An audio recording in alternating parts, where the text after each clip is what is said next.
Hey guys, welcome back to the Happy Satanist channel.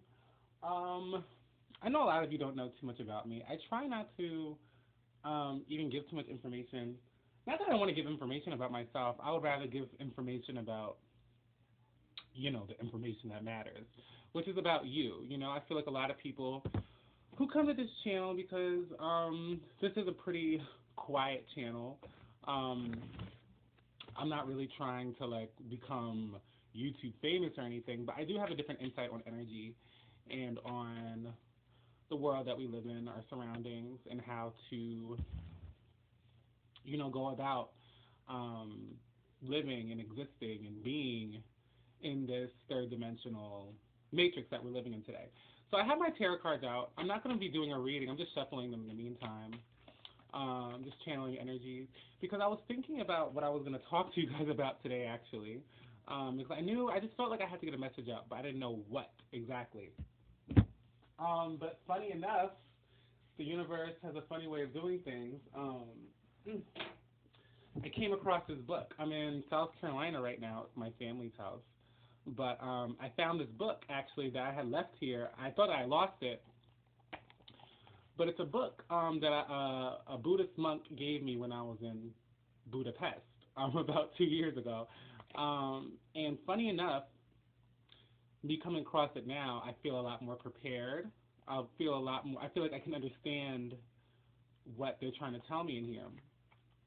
But I was just thumbing through the book, and a chapter popped up that I felt like was really good segue into what I wanted to talk to you about today. Knowledge of self. So what came out was this chapter, Knowledge of Self. And it says, the Vedas state that consciousness is a symptom of the soul. A symptom. Consciousness is a symptom of the soul. In its pure condition, the soul exists in the spiritual world. But when it falls down into contact with matter, the living being is covered by an illusion called false egoism. False ego bewilders the consciousness, causing us to identify with our material bodies. But we are not our material body. Now that speaks volumes, right? Especially when you see, and that's just in one, small excerpt from this book called Chant.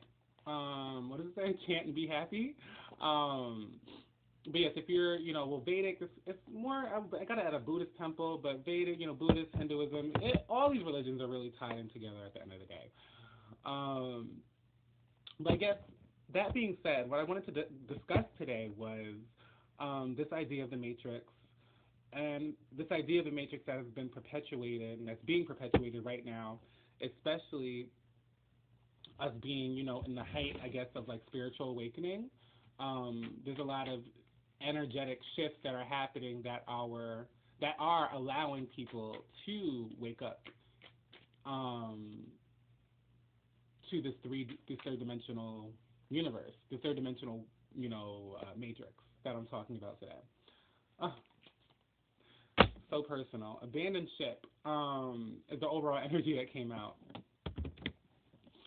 So I think a lot of people seem to what the theory that I guess I hear so often when it comes to the Matrix is unplug yourself from the Matrix so that way you can become this super, become Neo basically, and it's a concept that I feel that a lot of these ideas are entrenched and dripped in people not feeling like enough or not feeling sufficient. So much so that they're trying to be like somebody else. People don't even realize that by saying that you're trying to call yourself the one here. And even by following along with that concept that there has to be this one person that comes out and saves everybody. Listen, the world, the universe doesn't need anything from any of you, and the world doesn't need anything from me to save it, that is. We all have to play our parts. But I guess when it comes to the Matrix, this whole idea of unplugging ourselves, why would we want to unplug ourselves from the Matrix? Why would we want to do something like that? You hear so many people talk about, the real world and I want to live in the real world. No, you don't. No, you don't. A majority of you, I know I don't. I would much rather use, I would much rather have the knowledge, the knowing of where I am and what I see and use that to my benefit rather than completely unplugging myself from everything that I've known and everything that I've experienced just for this prospect of real that I honestly feel is only dictated through this vehicle, right? Which is basically what he was trying to say in that excerpt that I just read to you, and I'm going to go over it again. We are too attached to, in a sense, our experiences in this third dimensional matrix because, let me see how much time I have. Oh, good. I'm only coming up on 6 minutes, so I'm doing really, really good.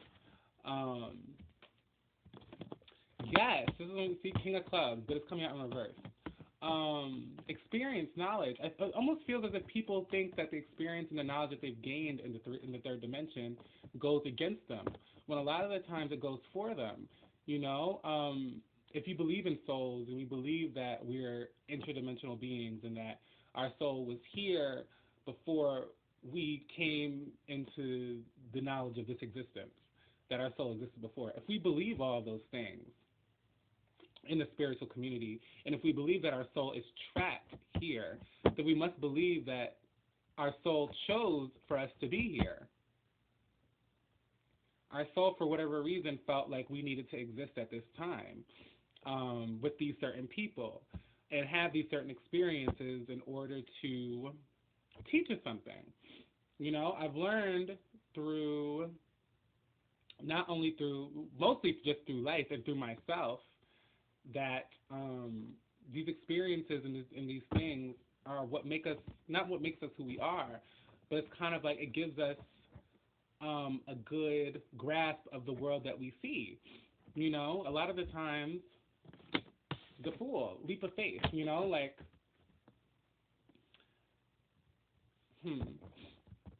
I think a lot of times people are too afraid to let go of that ego.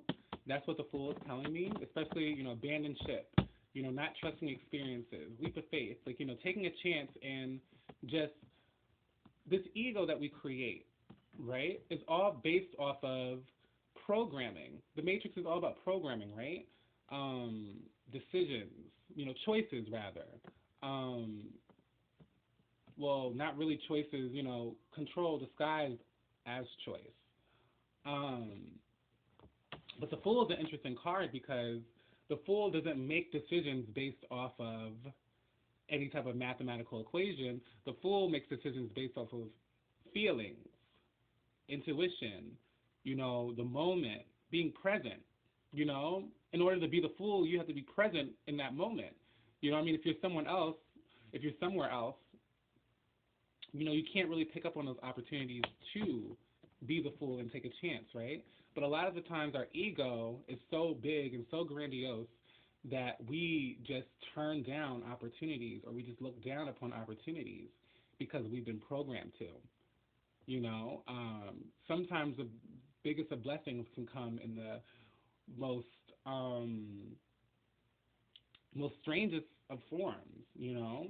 But that ego will tell you that, oh no, you're only supposed to achieve success this way. You're only supposed to receive help from these kind of people. That whole duality kind of mindset that keeps us trapped in this idea of if you're doing this one thing, then you're not doing the other, and vice versa. When we can just be doing it all right now. Do you follow? Like, we have to learn to think beyond the limitations of this vehicle, because that's really all this is. It's a vehicle. I am not defined by how people look at this vehicle. I don't allow people to define me by how they look and perceive this vehicle, because I don't operate by I don't perceive people. I don't gather my knowledge